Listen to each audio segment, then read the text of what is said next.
नमस्कार, वंदे मातरम। मैं हूं श्यामगिरी। आप देख रहे हैं हमारा चैनल मुद्दा भारत का।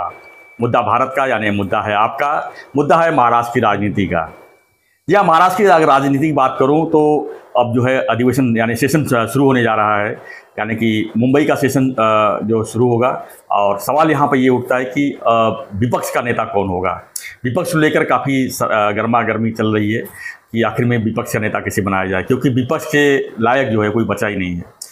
शिवसेना के पास 20 एमएलए हैं, शरद पवार जी के पास 10 एमएलए हैं, कांग्रेस के पास 16 एमएलए हैं, लेकिन जो है इसमें 10% जो विधायक होने चाहिए वो किसी के पास नहीं है। अब मिला जुला के अगर बात की जाए तो बीजेपी के पाले में पूरी खेल है, यानी बीजेपी चाहेगी तो ही हो सकता है। यानी जो सबसे बड़ा दल है वो अपनी भूमिका अदा करेगी कि विपक्ष नेता कौन होना चाहिए। इन्हीं सब सवालों के साथ हम आज अपने चर्चा में बैठते हैं। हालांकि एक हफ्ते का गैप हो गया क्योंकि मैं यहाँ पर था नहीं। मैं महाकुंभ गया था, बनारस घूमने गया था और देव दर्शन करते हुए हम फिर से मुंबई आ गए हैं। तो आज पहला वीडियो हम बना रहे हैं। उसके बाद तो पहला वीडियो में यही है कि महाराष्ट्र का जो सेशन शुरू होने जा रहा है तो इसमें विपक्ष कौन होगा, विपक्ष की भूमिका क्या होगी, कौन दबाव बनाएगा सरकार के ऊपर। क्या दबाव बनाने कुछ है नहीं, सरकार मनमानी चलेगी, बड़ा सवाल है। हमारे साथ में नवभारत के वरिष्ठ पत्रकार सूर्य प्रकाश मिश्रा जी, हम इनसे जानने की कोशिश करेंगे कि महाराष्ट्र की जो राजनीति है, एक देखा जाए तो 2019 के बाद जिस तरह से चल रही है उसमें कुछ न कुछ ट्विस्ट लगा ही है। यानी सरकार बनने के बाद भी अब विपक्ष की बारी, विपक्ष कौन होगा उसका आता पता नहीं। सर, स्वागत है आपका। नमस्कार। एक बार फिर से क्या कहेंगे सर, जो अभी शुरू होने जा रहा है सेशन और विरोधी पक्ष नेता को लेकर जिस तरह से गामागामी चल रही है, तो किसके पाले में गेंद जाएगी? देखिए, महाराष्ट्र विधानसभा के इतिहास में ऐसा पहली बार होने जा रहा है कि जब विपक्ष के नेता पद लायक संख्या बल ही नहीं है जी। मतलब किसी पार्टी के पास, विपक्षी पार्टी के पास। महायुति में देख रहे हैं, महायुति के पास 232 सीटें हैं, जबकि जो विपक्ष है उसके पास 48-49 सीटें हैं, लेकिन अलग अलग दलों के पास हैं। सबसे बड़ा दल इसमें 20 की संख्या लेकर शिवसेना है। शिवसेना ने उभाटा जिसको बोलते हैं, उद्धव ठाकरे की जो शिवसेना। और उसके बाद 16 सीटें कांग्रेस के पास हैं, 10 सीटें एनसीपी शरद पवार जी के पास हैं। तो वही मैंने कहा कि अब तक 1960 में जब महाराष्ट्र का गठन हुआ, महाराष्ट्र अलग राज्य बना, उसके बाद से अब तक मतलब ये समझ लीजिए 65 साल के विधानमंडल के इतिहास में ऐसा कभी नहीं हुआ था कि जब विरोधी पक्ष नेता न हो। हालांकि आपको मैं बता दूं, विधानसभा अध्यक्ष नार्वेकर जी ने स्पष्ट भी कर दिया है कि देखिए, प्रथा परंपरा के अनुसार ही विरोधी पक्ष नेता दिया जाएगा।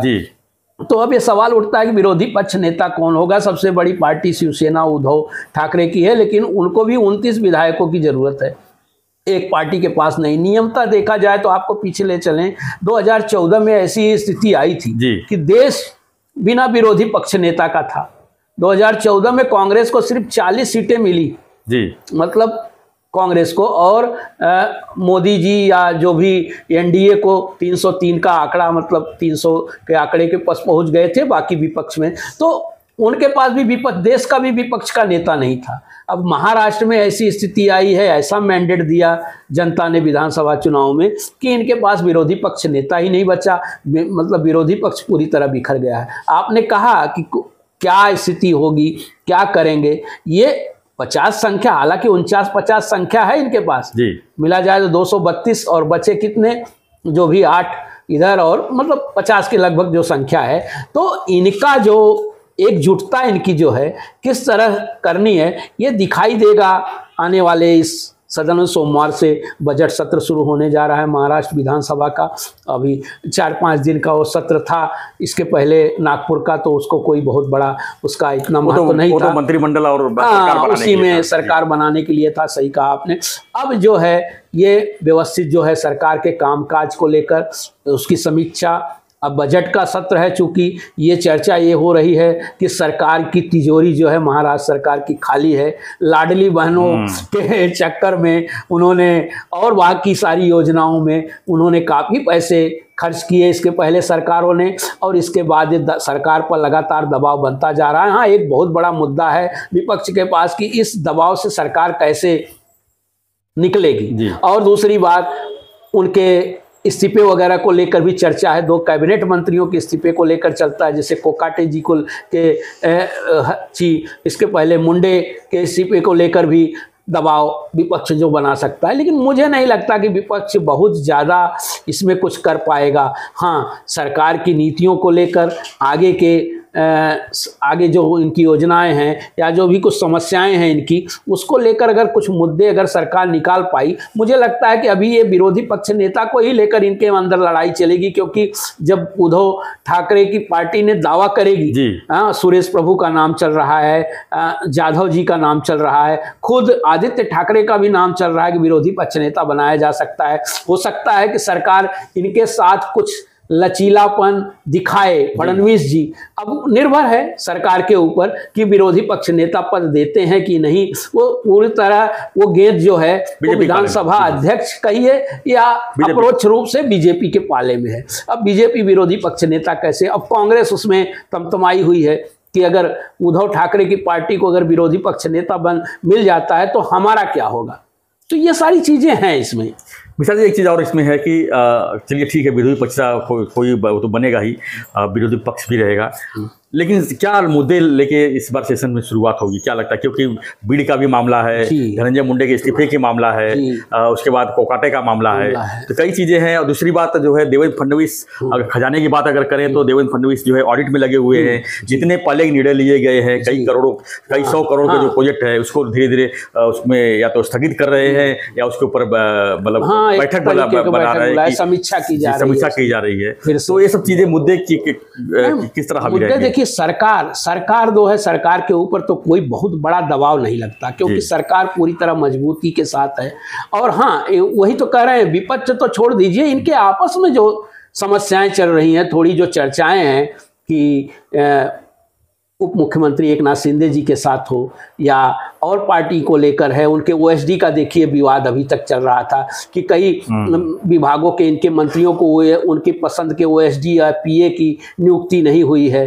तो कुछ चीज़ों पर देवेंद्र फडणवीस जी ने अपना वीटो लगा दिया है। तो इन सारी चीज़ों की तो चर्चा अंतर्गत चल रही है, लेकिन इसके सरकार की सेहत पर इससे असर नहीं पड़ेगा। हाँ, ये बजट सत्र जो है, इस सत्र में विरोधी पक्ष जो है या प्रतिपक्ष जो है, अगर एकजुट होकर, उसमें एकजुटता तो नहीं दिखाई दे रही है। हाँ, अगर एकजुट होकर ये कुछ कर सकते हैं, जैसे सरकार के, जैसे आपने कहा ना कि सरकार की जो स्थिति है, तिजोरी की जो खड़खड़ाहट है, उस पर श्वेत पत्र वगैरह लाने की बात हो सकती है, या उस पर एक हमलात्मक रवैया इनका बन सकता है कि आगे आने वाली योजनाओं पर ये सरकार कैसे खर्च करेगी। और सबसे बड़ा ये है कि इसी में उनको बजट भी पेश करना है। बजट सत्र का अर्थ है कि वो अगला आने वाली योजनाओं पर कितने खर्च करेंगे, कितना आया गया, ये सारी चीज़ों का लेखा जोखा वित्त मंत्री, हालांकि उप मुख्यमंत्री और वित्त मंत्री स्वयं अजित पवार जी हैं, तो वो उन चीज़ों में लगे हुए हैं, काफ़ी अनुभवी हैं, प्रशासनिक उनका लंबा चौड़ा अनुभव रहा है शासन और प्रशासन का।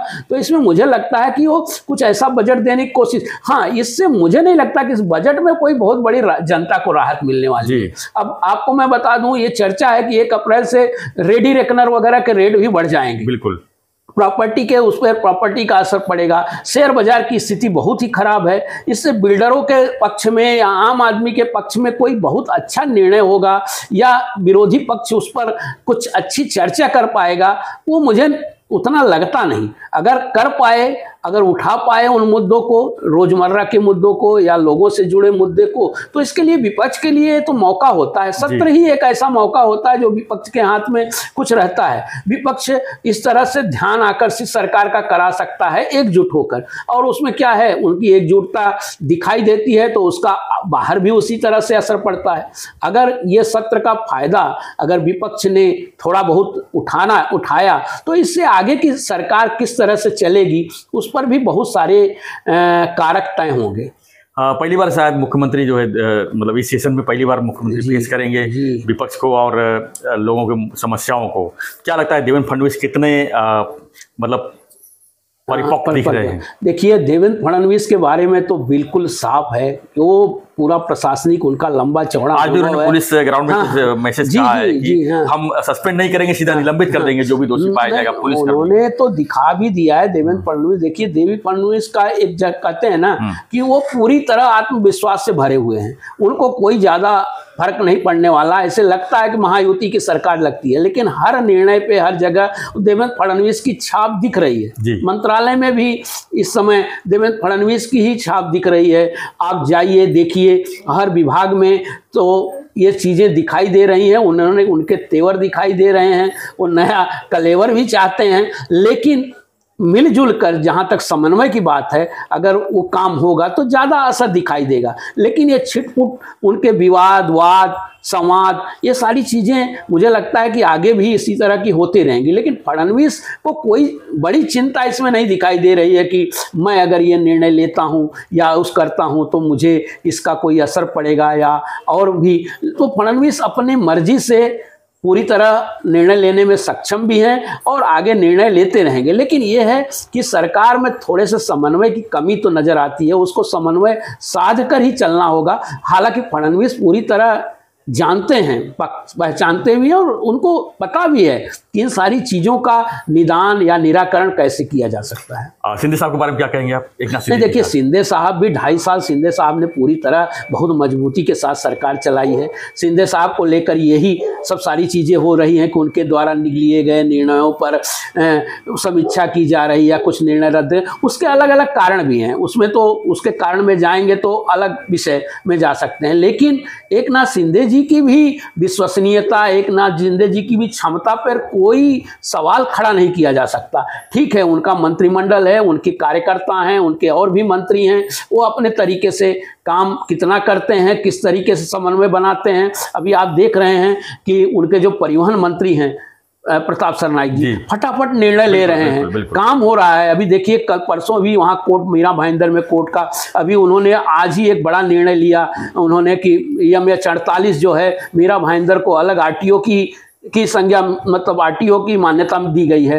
तो काम इनके फटाफट हो रहे हैं, इनके मंत्री लगे हुए, उद्योग मंत्री हैं, इनके आरोग्य मंत्री हैं, बहुत महत्वपूर्ण विभाग एक नाथ शिंदे जी के खाते में है। तो इसको यही तो हमने कहा ना कि इनको अपना परफॉर्मेंस दिखाना पड़ेगा और ये परफॉर्मेंस दिखाने के लिए तो देखिए अभी कैप्टन जो हैं फडणवीस हैं तो उनके बारे में तो यही कहा जाता है कि बहुत सारी चीज़ें वो बहुत समन्वय के साथ करके और तरीके से करने की कोशिश करते हैं। तो वहाँ है गए चलेगा नहीं थोड़ा सा जिसको बोला जाता है। तो ये जो है परफॉर्मेंस देना ही पड़ेगा। इसलिए 100 दिन का उन्होंने एक खाका तैयार कर लिया कि अगले 100 दिन में हमें क्या करना है, हो ना हो लेकिन उसकी समीक्षा तो होती रहेगी। 100 दिन बहुत ज़्यादा नहीं होते, तुरंत निकल जाते 3 महीना।